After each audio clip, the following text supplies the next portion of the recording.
How can we change the world? I like to believe that most of us wonder, how can we change the world? Maybe he can back it up with data, but every time Oscar looks at his community, when someone asks about his day or just show him kindness, he's certain people are good. Call him utopian, but he believes they could run things better. And if you're saying this, I'll take the risk of saying you too think the same way.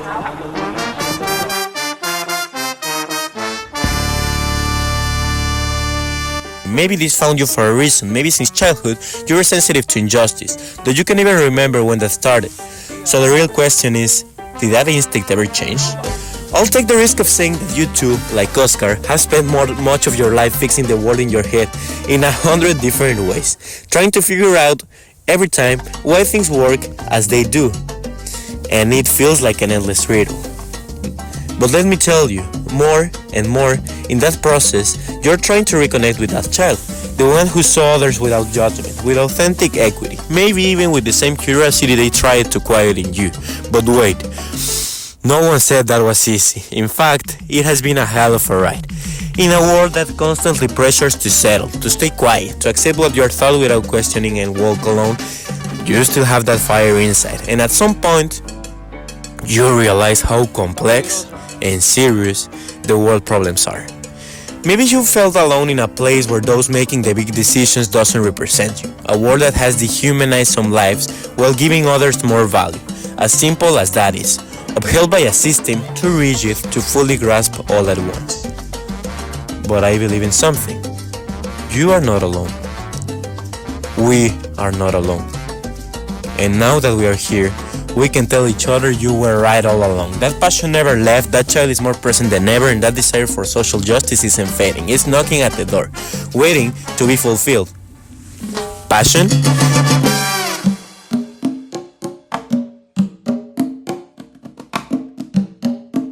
Aprieta, chamaquito, aprieta.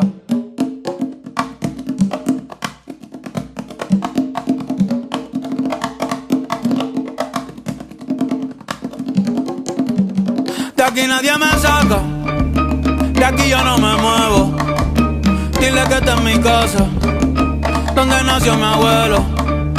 De aquí nadie me saca, de aquí yo no me muevo. Dile que esta es mi casa, donde nació mi abuelo. Yo soy de Puerto Quirere.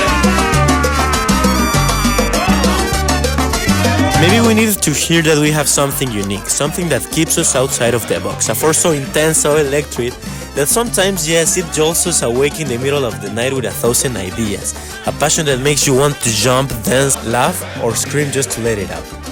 It is in the most random moments that inspiration hits you, and when you're in that zone, you feel the need to share it, because that is what makes you who you are. Not recognition, not personal gain, but the drive to make things better, to deeply impact others, and to find people just as excited as you to transcend. That is what turns I into we. It grows widely, and we have seen it repeatedly. People, even when displaced, overlooked, or stepped on by the war, show resilience, and they rise together. That passion fuels the power of communities. Communities remind us that we are connected to each other, to the environment, and to all living things. They sustain a delicate balance, and we must protect it. If you take care of it, it will take care of you. And that connection is special. Even though there are too many realities for a one-size-fits-all solution, each as rich and complex as the next, I like to believe that many human traditions share one common root: love. One of the greatest traditions most cultures have taught us is that of love. Love is our universal language. It makes us honest, empathic, respectful, and tolerant. Love doesn't harm or take away. Love gives, builds, love acts. Love, passion, and community will be the foundation of our answer to how do we change the world.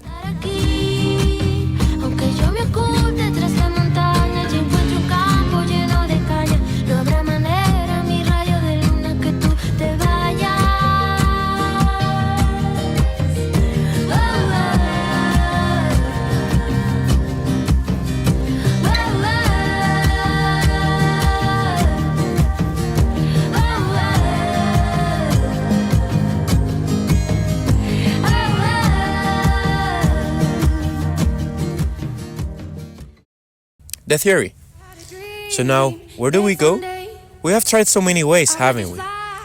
The truth is that inequity persists in a deeply complex system, so ingrained that it sits above all of our intersectionalities without us even realizing it. It shapes our identities and distracts us, making us forget we were searching for a solution and instead dragging us into a competition for something that only looks like one. Yes, it can feel overwhelming, such a massive system, so much to take on, but chill, take a deep breath. Slowly step out of line, break the problem into pieces, take your time and look around. Because you will find stories of people who refuse to settle, people that can inspire you. Let them do it. Because it's people who broke the mold every single day of their life. Some created change quietly through different organizations, and some, even in the toughest conditions, aren't waiting for the system to favor them and take action on their own. And if we look closely to these stories, if we share them and truly empathize with them, we will realize that part of the answer, it's already there, waiting to be learned. So if we have that answer, who leads the way? Contrary to what we have seen in epic films about heroes, the best way to implement change is surprisingly simple. The people who experience these problems relentlessly every single day, the ones who understand them better than anyone, should lead the way. Not just as side partners, but as leaders, as rule breakers, and as the decision makers. Not for appearances and definitely not for branding, but as the core of the solution. Empowered vocal communities and minorities capable of thriving on their own, building from the ground up. These problems can be too heavy to carry sometimes, not because of lack of effort, but because of people that are shut out from access, from options, and forced to survive each day. That's why external help is needed, but not as savers, not as charity, instead as a way to open doors, amplify voices, and to create real opportunities. If we are looking for something like a key to change, how does it look like? There are countless projects in motion and multiple ways forward that we can serve as an example, and thanks to their experience, we have learned some lessons. We can see those lessons as a key. Mientras uno está vivo, uno debe amar lo más que pueda. Those lessons can work as a key to open structures with both real purpose and high performance. Let's see how it functions. 1. It's a key that gathers diverse people to spark all kinds of ideas. 2. It's a key that ensures transparency and builds trust by sharing knowledge and measurable results for everyone. 3. It's a key that fosters self-sustaining methods rather than dependence on external goodwill, a solution so intelligent that can coexist with the current economic system while gradually shaping it. It's a finance hybrid business model that helps us navigate the balance between where we aspire to be and where we're standing now, leveraging the system as a bridge for resource allocation. 4. It's a key that isn't always easy to use and requires effort to fit, but if we use it repeatedly, iterating with resilience, determination, and courage, it becomes a key that learns without fear of failure. 5. A key so powerful that can build new structures where needed, filling institutional voids where no other solutions exist, transforming into a holistic approach that adapts to many different industries and services. And 6. In a long term, is a key that can open even more doors. But wait, who said there was only one key? Let's make copies. But let's make each copy unique, so it remains effective and secure. Because each problem is different and each solution must adapt. So, are we ready? Let's do it. We can be the ones to take a step forward and open more doors. And let me tell you something so fulfilling. Once the system is set in motion, it kind of spreads naturally. The pressure to go at it alone makes us believe we are too small to make a change. But we are told that, so we don't realize that change often requires just a little push, someone to take the initiative.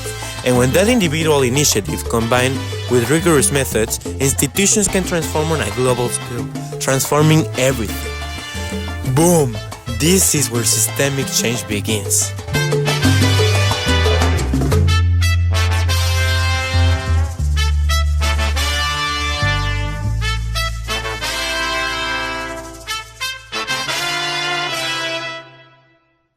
And in a future, imagining the future is not an easy task. How could we put into words what so many philosophers or visionaries have struggled to define? I believe that our future is right here. Let's make it happen. Let's build a world where equity, purpose, and the chance to thrive are not privilege, but birthrights. Let's create a world where people are free to be themselves, where they can express their emotions, carry fewer burdens, and to feel connected. So let's redefine the system. Let's embrace what others call crazy. Let's dream big. Let's set the sky as the limit. Let's push even further. We may not always know where these things come from, but we are sure of one thing. We are ready. We will give it our all. We will rip a page out of the script and we will write on top of it. We will push boundaries, break down walls, expand and transcend. Because most of us envision a good future, one where we shed the lenses that limit our vision, a future where we embrace the infinite possibilities of different realities, allowing us to live not just one, but a million lives at once. And yes, it may sound crazy to others, but if we don't say it out loud, it's not just because we don't believe in it, it's because we refuse to jinx it. We want to change the world, and we will.